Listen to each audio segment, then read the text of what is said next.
네, 안녕하세요. 동바영입니다. 오늘 이 시간에는 지난 시간에 이어서 함수를 활용할 자바스크립트의 함수를 활용하는 방법에 대해서 계속해서 나머지 나머지 부분을 한 단원의 나머지 부분을 공부를 해봤어요. 그래서 이제 마지막 한 가지 더 함수 특성을 가지고 활용할 수 있는 것을 한 가지 더 살펴봤는데요. 그거는 함수 안에서만 함수가 가진 특징 중에 가변인자 목록이라는 게 있대요. 가변인자 목록이라는 게 뭐냐면 함수가 가진 임의의 인자를 받는다는 거예요. 함수는 임의 개수의 인자를 받을 수가 있대요. 보통 우리가 자바를 할 때는 함수가 임의의 인자를 받을 수가 없었어요. 다만 이제 같은 타입의 어떤 인자를 받을 수는 있었죠. 뒤에 마지막 매개변수 목록을 어떤 타입 점점점 변수명 이렇게 해가지고 마지막 인자에 대한 매개변수를 전달을 받을 수는 있었는데 어떤 인자 상관없이 여러 개의 인자를 받을 수 있는 방법은 없었어요. 여러 타입의 인자를. 자바스크립트는 그거와는 조금 다르게 어떤 것이든 여러 개의 인자를 받을 수 있는 특징이 있다고 합니다. 그래서 이 가변 인자 목록을 활용을 해가지고 어플라이 메서드를 활용해서 가변 인자 목록을 사용하는 용법에 대해서 몇 가지 예제를 다뤘는데요. 배열에서 최대 최소값, 배열은 그러니까 어레이 객체, 자바스크립트의 어레이 객체는 최대값과 최소값을 구하는 기능이 없대요. 그래서 매스 객체를 활용하는 매스 객체의 min과 max 함수를 활용하는 방법을 예제로 제시를 했는데요. 근데 매스 객체의 min 메서드와 max 메서드는 인자의 수를 이렇게 배열이 아닌 여러 개, 1부터 5면 5, 5개, 100개면 100개 이렇게 전달을 했어야 했대요. 근데 이게 100개가 아니라 1000개, 10,000개 되면 어떻게 할 거냐, 그거에 대해서 이제 고민을 했는데, 그거에 대한 예제를 잠깐 살펴보면 이거를 활용할 수 있는 어플라이 메서드를 일단 활용을 했어요. 왜 이 어플라이 메서드를 활용을 했냐, 어플라이 메서드와 함수 호출할 수 있는 방법에 여러 가지가 있다고 했는데, 그 중에 어플라이와 컬 메서드를 활용을 해가지고 함수를 호출하는 방법이 있다고 했어요. 지금 min 메서드와 max 메서드를 호출하는데 어플라이 메서드를 활용하고 있어요. 이 앞에 함수 컨텍스트를 변경할 수 있는 특징이 어플라이 메서드가 가지고 있는데, 여기에서 이 앞에 매스 객체는 크게 의미가 없어요. 일단 여기서는. 물론 이제 다른 용도로 한다고 했을 때 이 함수 컨텍스트를 어떤 걸로 설정할지에 대한 거는 굉장히 중요한 문제가 되겠지만, 이번 예제에서는 이 첫 번째 매개변수는 의미가 없게 됐어요. 두 번째가 의미가 있는 건데, 이 min 메서드를 호출하면서 두 번째 매개변수를 어레이로 넘겼어요. 이 스몰리스트 함수의 어레이를 받아서 어레이를 넘기면서, 원래는 min 메서드가 인자 목록을 컴마로 구분해 가지고 여러 개를 100개면 100개, 1000개면 1000개를 1000개의 인자로 전달을 하는데, 우리는 실제 어레이 객체 하나만 전달하면 min 메서드와 똑같은 동작을 하는 어떤 다른 함수 스몰리스트를 구현을 했어요. 그래서 어레이를 배열로 받아서 min 메서드로 호출하면 실제 이 어레이 안에 있는 변수 목록 중에서 가장 작은 수를 리턴하는, 그리고 이것은 반대로 가장 큰 수를 리턴하는 이 함수를 작성을 했고요. 그걸 테스트로 해보면 실제 최소값의 위치를 찾고 최대값의 위치를 찾는 결과를 볼 수가 있어요. 이렇게 해서 소스 공유를 했고요. 계속해서 가변인자 목록을 활용해서 함수 오버로딩이라는 기능을 구현을 할 수 있대요. 실제 이제 이 함수 오버로딩은 자바를 예로 들면은 간단하게 활용이 될 수가 있죠. 함수 시그니처만 다르고 그 안에 이제 그 함수 시그니처가 같고 상속 구조에서 자식 클래스에서 동일한 이름의 동일한 시그니처의 함수를 구현을 하면은 자식 클래스에 있는 함수가 먼저 활용이 되는 그런 함수 오버로딩 용법이 있었는데 자바스크립트에서는 그런 활용법이 없기 때문에 가변인자 목록 아규먼트를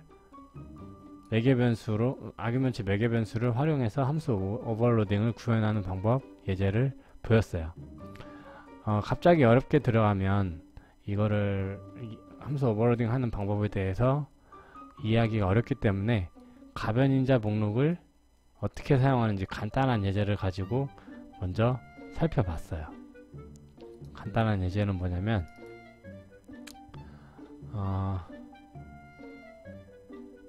루트라고 하는 매개변수를 가진 머지 함수를 정의를 하고요. 그 머지 함수의 기능은 루트를 제외한 이름이 없는 나머지 매개변수들의 프로퍼티를 이 루트라고 하는 매개변수의 프로퍼티에다가 추가하는 기능을 가지고 있는 거를 구현을 했어요. 뭐 구현체는 어떤 건지 정확히 이해하지 못해도 상관은 없지만 아규먼트의 랭스만큼 돌면서, 즉 아규먼트의 개수만큼 돌면서 첫 번째 아규먼트는 빼고 돌아야 되니까 인덱스를 1로 줬어요. 시작 인덱스를 1부터 하나씩 증가시켜 가면서 아규먼트의 전달받은 매개변수의 i번째 매개변수의 키값, 여기 이제 매개변수로 여기 이 함수에서는 매개변수로 객체가 넘어올 거다라는 것을 가정을 했어요. 그래서 i번째 아규먼트의 키값을 돌면서 그 키값에 해당하는 값을 루트의 프로퍼티로 추가를 하고 그 키값에 해당하는 값을 할당을 해줬어요. 이렇게 해서 이 루트를 제외한 나머지 아규먼트는 오브젝트가 될 건데 그 오브젝트들의 프로퍼티 목록을 루트의 프로퍼티 목록으로 추가를 해줬어요. 이런 동작을 하는 간단한 예제를 작성을 했고요. 여기서 이제 예제를 보면 이 함수를 활용한 예제를 봐야 되겠죠. 머지드라고 하는 객체가 있고 이 객체는 머지 함수의 결과를 참조하게끔 만들었어요. 여기서 보시는 것처럼 매개변수 목록으로 하나의 객체, 네임 프로퍼티를 가진 하나의 객체와 city 프로퍼티와 어드레스 프로퍼티를 가진 두 번째 객체를 인자로 이렇게 전달을 했어요. 그럼 여기서는 루트는 얘가 되겠죠. 네임 프로퍼티를 가진 객체가 루트가 될 것이고 여기에다가 두 번째 넘어온 객체의 프로퍼티 목록을 추가를 해주는 거예요. city와 어드레스가 추가가 되겠죠. 그래서 이거를 검증을 해보면 네임은 당연히 원래 있던 프로퍼티가 그렇게 나올 것이고 city와 어드레스가 이 머지드에 추가돼서 들어가 있는 것을 확인을 할 수가 있어요. 역시 이 주소에다가 소스 공유를 해놨고요. 계속해서 함수 오버로딩을 이해를 하기 위한 어떤 기본적인 동작, 아규먼트, 매개변수를 활용하는 방법에 대해서 알아볼 거예요. 인자 목록을 원하는 대로 자르는 예제가 있는데 인자 목록을 원하는 대로 자르는 어떤 예제로 첫 번째 인자와 나머지 인자 중에서 가장 큰 값을 곱하는 예제를 제시를 했어요. 이게 무슨 얘기냐면 인자 목록이 있을 건데 첫 번째 인자를 제외한 나머지 인자들 중에서 가장 큰 값을 첫 번째 인자와 곱하는 예제예요. 이것도 역시 소스를 여기에 공유를 해드렸고 소스 코드 설명을 드리면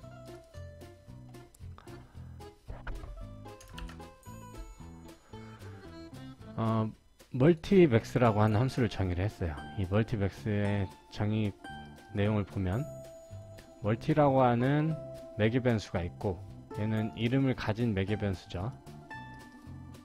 이름을 가진 매개 변수, 첫 번째 매개 변수가 되겠죠. 그리고 나머지 매개 변수, 아까 이야기했듯이 우리는 아규먼트 매개 변수를 활용해서 모든 아규먼트에 접근을 할 수가 있다고 했어요.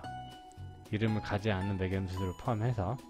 그래서 여기서 보면은 실제로 우리가 처음에 이렇게 어레이, 이건 좀 어려운데, 처음에 이거를 어떻게 작성을 했었냐면, 얘가 마치 어레이다라고 가정을 하고 아규먼트 객체 매개 변수를 어레이인 것처럼 생각하고 이렇게 구현을 했었단 말이에요. 근데 여기는 뭔가 잘못 사용된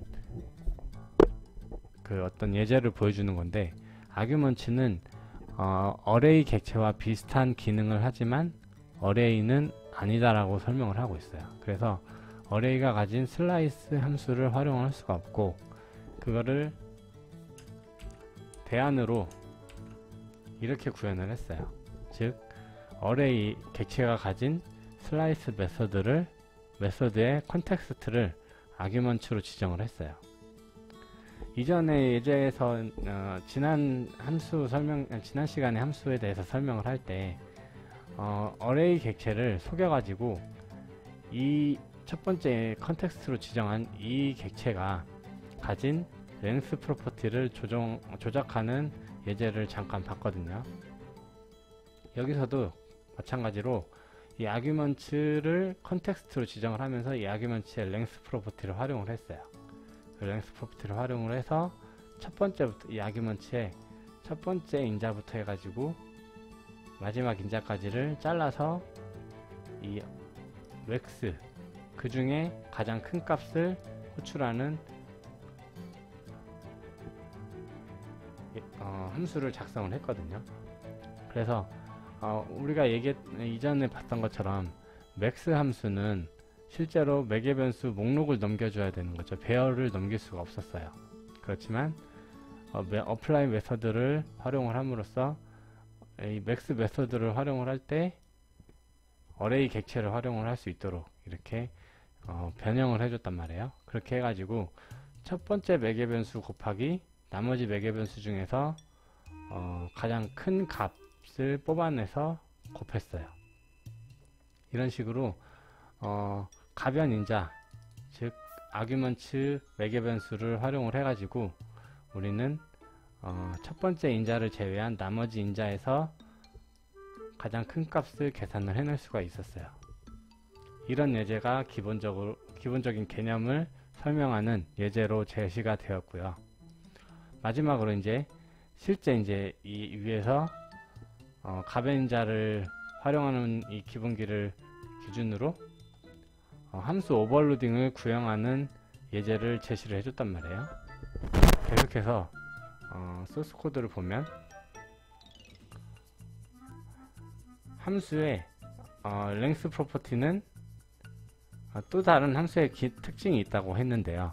함수는 랭스 프로퍼티를 가지고 있다고 해요. 근데 그 랭스 프로퍼티는 함수가 가진 함수를 어떤 정의를 했을 건데, 이런 식으로 정의를 했을 건데, 이 멀티맥스에 랭스 프로퍼티가 있는데, 그 랭스 프로퍼티는 이름을 가진 매개 변수의 개수를 가지고 있다고 합니다. 그래서 실제 여기서는 이 예제에서는 멀티맥스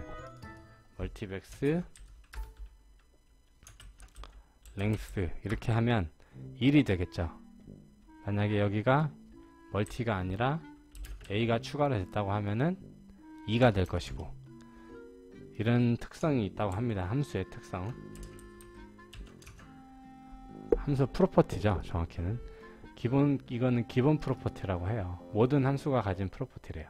이거를 활용을 해가지고 이제 함수 오버로딩에 대해서 구현을 했어요. 구현한 거를 제시를 했어요. 계속해서 코드를 가지고 설명을 하면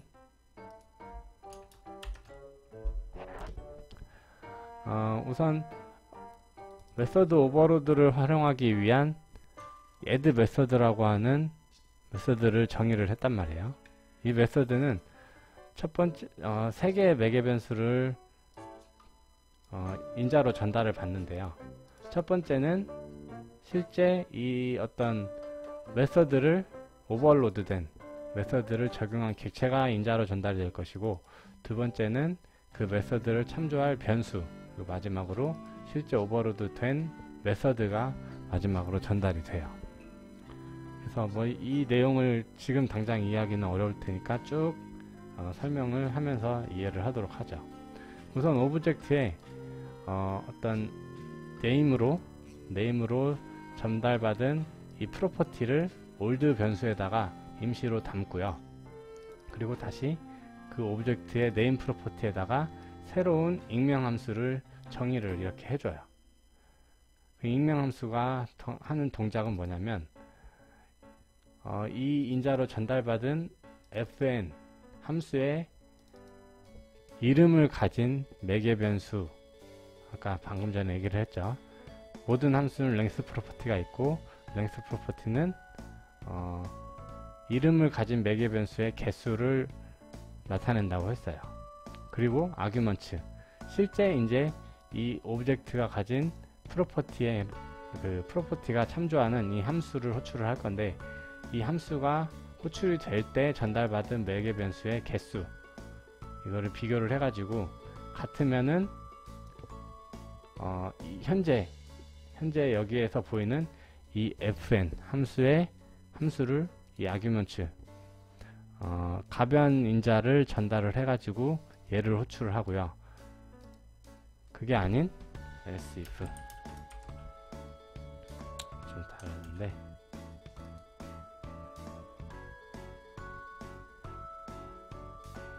type of old가 펑션이면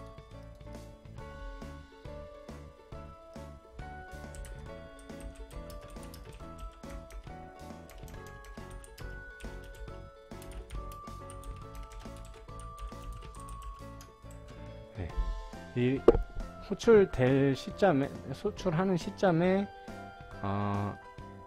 여기에서 정의한 이 fn의 이름을 가진 매개 변수의 길이와 호출되는 시점에 넘어온 아규먼트의 개수를 비교해 가지고 그거를 호출을 하고, 이게 다르면은 올드 함수에 아규먼트를 전달을 해 가지고 다시 호출을 하는 거예요. 그 기존 여기서 정의한 올드 함수를 호출을 하는 겁니다.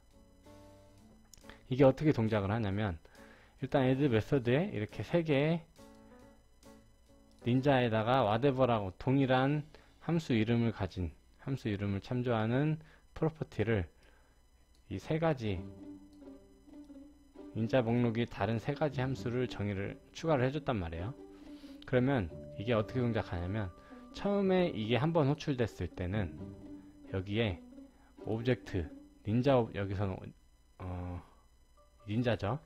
닌자 오브젝트에 whatever라고 하는 프로퍼티에다가 인자가 하나도 없는 함수를 전달을 받았어요.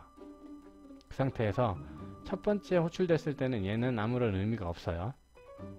왜냐면 오브젝트에 그 프로퍼티가 처음에는 없을 거니까. 그렇지만 그 두 번째 문장부터는 이제 여기다가 이 이름을 가진 프로퍼티를 익명 함수로 추가를 해주었죠. 그래서 이거를 계속해서 보면 이 함수가 이때 여기에 들어간 거는 여기에서 보이는 클로저라고 하는 함수가 가진 기능에 의해서 이 오브젝트와 name과 fn 그리고 이 old 값을 이 익명 함수에서 참조를 할 수가 있어요. 그래서 이 시점을 기억하고 있는 거예요, 이 클로저는. 그래서 여기에서 닌자와 whatever와 인자가 없는 익명 함수를 넘겨줬으니 처음 얘가 호출됐을 시점에 이 익명 함수의 클로저에는 이름이 없는 그 인자를 하나도 가지지 매개 변수를 하나도 가지지 않는 함수와 whatever라고 하는 함수 이름과 그리고 닌자라는 객체를 볼 수가 있었고, 역시 이 old 변수를 볼 수가 있었어요. 그 상태에서 두 번째, 이 하나의 인자를 가진 매개 변수를 가진 함수를 정의해서 똑같은 이름으로 전달을 했어요. 그 시점에 여기에 호출이 되면은 그때는 이 함수가 다시 정의가 되겠죠. 그렇기 때문에 이 이름이 없는 익명 함수가 가진 클로저가 바라볼 수 있는 변수 또는 함수는 요거 똑같은데 그 똑같은 변수가 담고 있는 내용이 달라져요. 뭐냐면 얘가 바라보는 얘가 가지고 있는 클로저에 있는 이 f에는 매개 변수가 하나 있는 함수, 얘하고 얘는 동일하죠. 그렇지만 이때의 이 오브젝트는 이미 이 앞에서 이 함수 whatever라고 하는 함수를 프로퍼티로 가지는 이 오브젝트 객체를 바라보게 되겠죠. 그렇지만 직접적으로 바라보지는 않을 거란 말이에요. 그래서 그때의 형태를 알 수는 없지만 어쨌든 이 오브젝트와 이때 이 시점에 f에는 인자를 하나를 가진 익명 함수가 될 거예요. 그리고 같은 방식으로 인자가 두 개가 되는 함수가 될 거고요. 그래서 이제 다 집어넣어 놓고 마지막으로 얘를 한번 이렇게 호출을 했어요. 매개 변수는 인자는 하나만 지정해서 호출을 했단 말이에요. 그러면 어쨌든 얘가 처음에 이 whatever라는 함수로 한번 호출을 하면 마지막에 들어간 것부터 검토를 하거든요. 마치 양파 껍질 하나 벗기듯이 얘를 검토하고 얘가 가진 클로저를 기준으로 이 함수가 호출될 테니 그때의 그 값을 가지고 여기가 검토가 될 거란 말이죠. 그래서 whatever라고 하는 함수를 호출하면서 인자를 하나를 전달을 했어요. 그러면 이제 얘가 실행이 될 건데 그때 시점에 fn이 가지고 있는 이름을 가진 매개 변수의 개수는 2일 거예요. 왜냐면 가장 마지막에 넣은 게 이것이니까. 그래서 얘는 2이고 실제 전달받은 가변 인자 목록의 길이는 2가 아니기 때문에 얘가 실행이 안 되겠죠. 그래서 old를 실행을 할 거란 말이에요. 근데 이 old는 기존 오브젝트가 가지고 있던 name 프로퍼티가 가리키는 함수를 이 old가 가리키고 있단 말이에요. 기존이라고 하는 것은 얘가 되겠죠. whatever이면서 함수 매개 변수 목록을 하나만 가진 이 함수를 old에 담고 있으니 여기를 검토했을 때 여기가 false이니까 이쪽으로 와서 아규먼츠를 그대로 전달을 할 거예요. 아규먼츠는 old에다가, 즉 여기에다가 전달을 하겠죠. 그리고 나서 다시 돌아서 이제 이게 다시 호출이 될 건데 그때는 이 시점에 얘를 추가하는 시점에 이 두 번째 이 펑션 아규먼트 매개 변수를 하나만 가지는 함수를 추가하는 시점에는 old는 매개 변수가 없는 함수가 될 것이고 이때 fn은 매개 변수가 이름을 가진 매개 변수가 하나일 거예요. 그리고 실제 호출되는 시점에 여기에서 아까 old의 아규먼츠를 그대로 전달을 했죠. 그렇기 때문에 여기에 호출이 될 때는 fn의 length는 1일 거고 처음 호출됐을 당시 아규먼츠를 그대로 전달했기 때문에 얘도 역시 1일 거예요. 이제 만족을 하게 되겠죠. 그래서 그때 이제 이때의 클로저가 가진 이 fn 함수를 얘가 호출을 하게 되는 거예요. 아규먼트를 그대로 전달을 해서. 그러면은 얘가 호출이 되겠죠. 마찬가지로 이 2를 제거하고 호출을 하게 되면은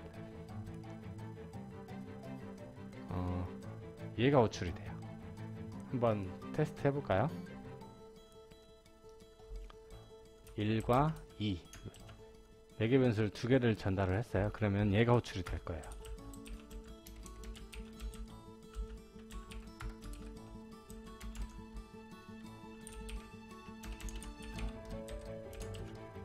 실행을 시켜보면 보시는 것처럼 얘가 호출이 됐죠. 근데 이제 같은 함수로 매개 변수를 하나만 전달해 가지고 호출을 하면 얘가 호출이 될 거예요. 그렇죠? 얘가 호출이 됐죠. 그리고 같은 함수 이름에 매개 변수 없이 호출을 하게 되면 얘가 호출이 됩니다. 이런 식으로 함수 오버로드 구현하는 예제를 제시를 했고요. 이거를 활용할 수 있는 예제를 추가로 하나를 더해서 설명을 하고 있어요. 여기는 아까 이전에는 아무것도 동작을 하진 않았지만 이번에는 같은 이름의 함수를 오버로딩을 하지만 첫 번째는 이 인자가 매개 변수가 없는 함수, 두 번째는 매개 변수가 하나인 거, 마지막으로 매개 변수가 두 개인 거를 호출하고 그리고 이 각각을 이렇게 호출을 했어요. 그래서 이 세 번째 단정문까지는, 세 번째 테스트까지는 정상적으로 어떤 함수가 기능을 할 것이고 마지막 이 매개 변수가 인자를 3개를 넘기면 이전에 add 메서드에 펑션을 매개 변수가 3개짜리인 거는 정의를 안 했기 때문에 얘는 아무것도 동작을 안 할 거예요. 아까 봤던 것처럼 클로저에 의해 이 보이는 old와 fn을 하나씩 돌아가면서 이게 만족을 하지 않으면 계속 old 함수를 반복해서 처음 호출했을 당시에 아규먼트, 즉 인자를 토스 하면서 호출을 하다가 얘도 만족을 안 하고 얘도 만족을 하지 않았어요. 즉 정의된 old가 정의된 함수가 아닐 경우에는 아무것도 동작하지 않고 종료가 되기 때문에 얘는 nul을 나타낼 거란 말이에요. 그래서 3개짜리 인자를 가지고 얘를 find 함수로 호출하게 되면 nul을 리턴하고 역시 테스트 케이스가 정상적으로 동작하는 것을 볼 수가 있습니다. 이렇게 해가지고 이번 시간까지 함수가 가진 기능, 특성을 가지고 우리가 할 수 있는 게 뭐가 있는지, 그리고 그런 패턴에 대해서 함수의 특성을 가지고 작성할 수 있는 코드, 패턴에 대해서 몇 가지를 알아봤어요. 익명함수와 제기함수, 그리고 함수 객체, 함수 프로퍼티, 함수가 가지는 기능 중에 함수도 프로퍼티를 가질 수 있다고 했고, 뭐 이런 것들을 가지고 함수 특성에 대해서 용법을 설명을 했어요. 여기까지 하고요. 다음 시간에는